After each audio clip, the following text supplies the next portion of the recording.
大家好，我是李伟康。试想一下这样的一个场景啊，清晨的5点27分，你的家人忽然倒下了，生死未卜。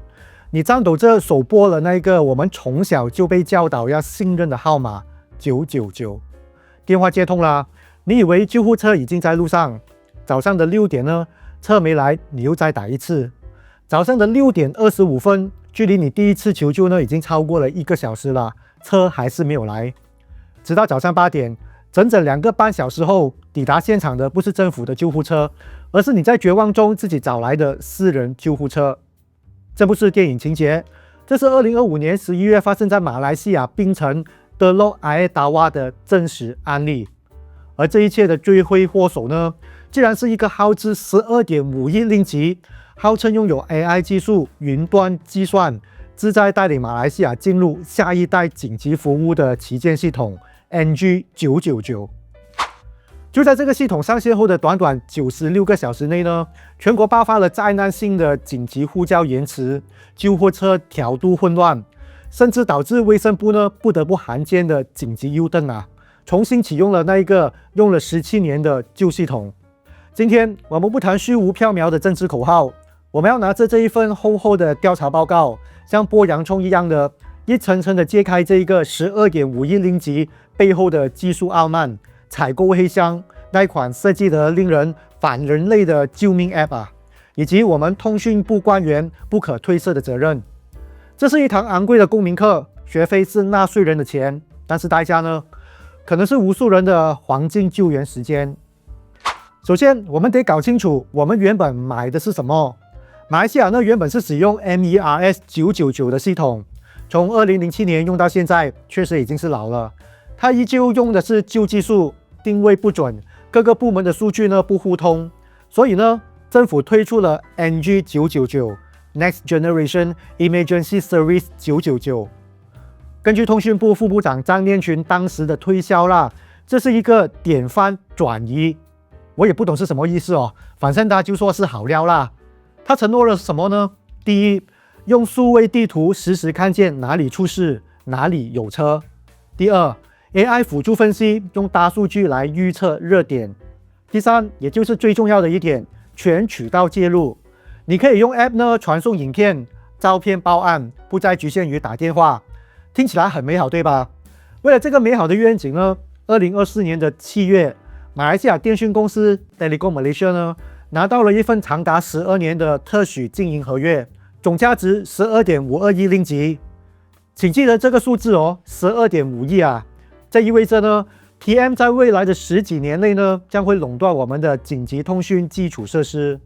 但是呢，这里有一个关键的公民知识点：我们现在的政府，也就是安华领导的团结政府，在上台时呢，曾经誓言坦坦的承诺要终止直接谈判 （Direct Negotiation）， 所有重大的采购呢，必须公开招标。然而，这份12.5亿的合约似乎并没有经过严格的公开竞争性招标。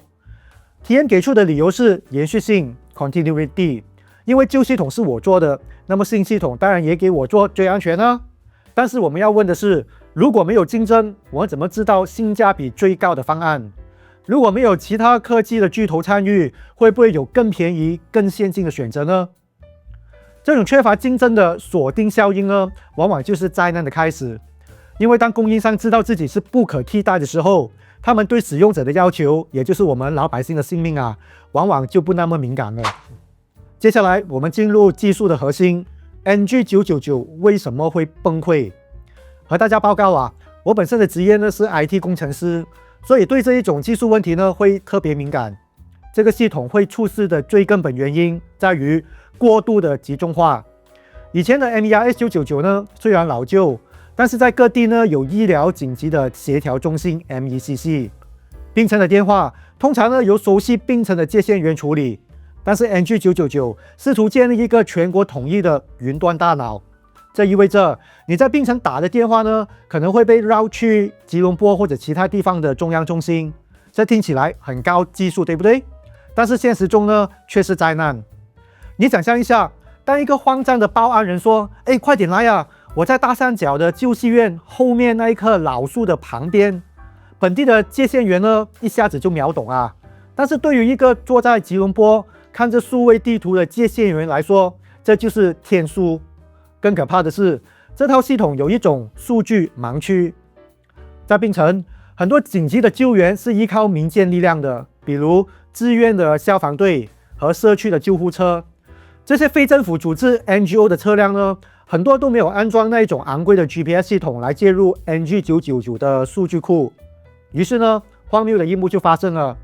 NG999 的系统看了一下数据库，发现政府的救护车都出去了，于是判定呢无车可派，或者从很远的医院呢调车，导致延误。但是实际上呢，就在事发地点几公里以外，可能就停着一辆志愿车的救护车，随时待命。但因为系统看不见它，这辆车呢就成了白色。这就是典型的技术决定论的失败。设计系统的人坐在冷气房里，以为全世界呢都在他们的荧幕上，却忽视了马来西亚真实的分布式的救援生态，甚至还发生了幽灵调度和重复派遣。有的病人苦等几个小时没有车，有的现场呢却同时来了2辆救护车。这说明系统的状态同步出现了严重的 bug。如果说后端的系统崩溃是大众看不见的，那么这个名为 SafeMe 999的 App 呢，就是无能的最佳体现。在这个 App 的设计逻辑里啊，我们看不到救援，我们只看到管理。紧急应用程序的黄金法则应该是速度至上，障碍归零。但是这个 SafeMe 999是怎么做的？首先呢，你要注册，你要输入 email， 然后等一个 OTP， 然后呢，你要设定密码，这还不是普通的密码哦。它要求12个到16个字符，必须包含大写、小写、数字、特殊符号等等。哇，各位，你想象一下，你的心脏正在绞痛啊，或者你正在躲在角落呢，目击一场抢劫，你还有心情去想一个符合这种高强度的安全标准密码吗？这还没有完哦，你还要填写全名、身份证号码、完整的地址。最离谱的是，他还强制呢要求你进行 eKYC 的认证。你必须拍摄你的大马卡上传。喂 bro， 不要玩，这是在申请银行贷款，还是在申请公积金的提款啊？我们只是要想报个警而已耶。而在这一切繁琐步骤的最后呢，当你终于填完表格，按下提交时，迎接你的往往是一个冷冰冰的 Error 500。我们技术人员一看就懂啊，这是服务器内的内部错误。但是调查发现，很多时候呢，只是因为你的用户名被占用了。哇，一个正常的 APP， 一个正常的 App 哦，会在你输入用户名时呢，就告诉你已经存在，不能够用。但是在这个国家级的 App 里呢，让你跑完所有的流程才告诉你不行，而且还不告诉你原因。看到这里啊，我不禁要问，为什么没有用已经在推行的 MyDigital ID 进行一键的登录呢？这种碎片化的数位治理，简直是拿人命的开玩笑。所以听到这里，你是不是和我一样想骂那一个18个字的出口呢？面对系统的崩溃，供应商 TM 是怎么回应的？他们发了一份声明，说系统本身没有问题，问题在于恶作剧电话太多。他们说，日均呼叫量呢飙升到7万通，其中95%是无声或者是恶作剧的电话，真正的紧急案件呢只有5%。这个解释我只能给0分。作为国家通讯的巨头，拿了12.5亿，难道在做系统规划时没有考虑过流量峰值吗？难道没有预备自动的过滤或者 AI 的语音识别来拦截垃圾电话？把技术的防御缺失怪罪到公众的数字上，这是一种极不负责任的推卸责任。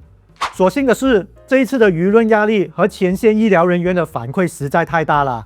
槟城的上议员 Dr. R.A. Lingam Shawam 和槟城的首长曹光友都站了出来，直接炮轰系统的不可靠。最终，卫生部在11月20日晚间做出了罕见的决定，下令全国的医疗设施呢暂停使用 NG999， 紧急重启旧有的 MERS999 和21个医疗紧急的协调中心。这是一个很负责任的 U-turn 啊！虽然技术上我们倒退了17年，回到了人工调度，但是至少呢，我们找回了本地指挥本地策的安全感，这是人命关天的情况下唯一正确的选择。各位 ，TM 是乙方，通讯部是甲方。这12.5亿令吉的合约呢，是通讯部签的。这个系统的愿景是副部长张念群亲自向公众推销的。现在系统崩溃了，我们不能够只接受技术故障这种苍白的解释。这里有一个核心的行政问题，验收测试 User Acceptable Test 啊，我们工程师呢简称为 UAT， 这个到底呢是怎么通过的？一个国家级的救命系统在正式上线之前呢，必须经过严苛的压力测试 （stress test） 啊。我想请问部长和副部长，你们在签字验收之前，有没有亲自去试过那个 SafeMe 999的 App 呢？有没有派人去槟城实地测试过志愿队的调度流程？如果你们测了觉得没有问题，那就是专业能力的匮乏；如果你们根本没有测，那就相信供应商的 PPT 直接签字，那就是严重的失职。现在出事了，仅仅是暂停系统是不够的，政治责任 （political accountability） 呢必须有人承担。在此，我提出2个具体的问责建议：第一，象征式的问责，部长与副部长扣薪1个月。既然你们在推介礼上接受了掌声和镁光灯，那么在系统崩溃导致民众求助无门时，你们就必须承担相对的耻辱，扣薪1个月。虽然对于国库来说是9牛1毛啊，但这是一个必要的政治姿态，向受害者的家属，特别是那些因为延误而受苦的民众呢，表示你们真的在乎，你们愿意为自己的监管不力付出代价。第二，实质性的问责，立刻冻结对 TM 的合约付款，并启动独立的调查。这比扣薪更痛，这份合约长达12年，价值12.5亿。NG999 的出事不利呢，给我们上了一堂沉重的课。他告诉我们，数位转型不仅仅是买最贵的软件，用最新的 AI。如果你不理解一线操作的流程，不尊重地方的非正式网络，不把人的体验放在第一位，在现今的技术呢，也会变成灾难。我们需要的是一个能够兼容民间资源，能理解地方语言，能在紧急时刻零障碍使用的救命工具。各位朋友，你们赞同部长和副部长的扣薪建议吗？如果你赞成，请在影片的下方留言“部长要负责”5个字。或者你们在紧急拨打999时呢，有遇过什么问题吗？欢迎在下方留言分享你的看法。如果你觉得这个影片让你有更了解事情的真相，请帮我按赞、订阅和分享，让更多人知道这个议题。我是李伟康，感谢你的收看，祝你周末愉快，我们下个影片再见。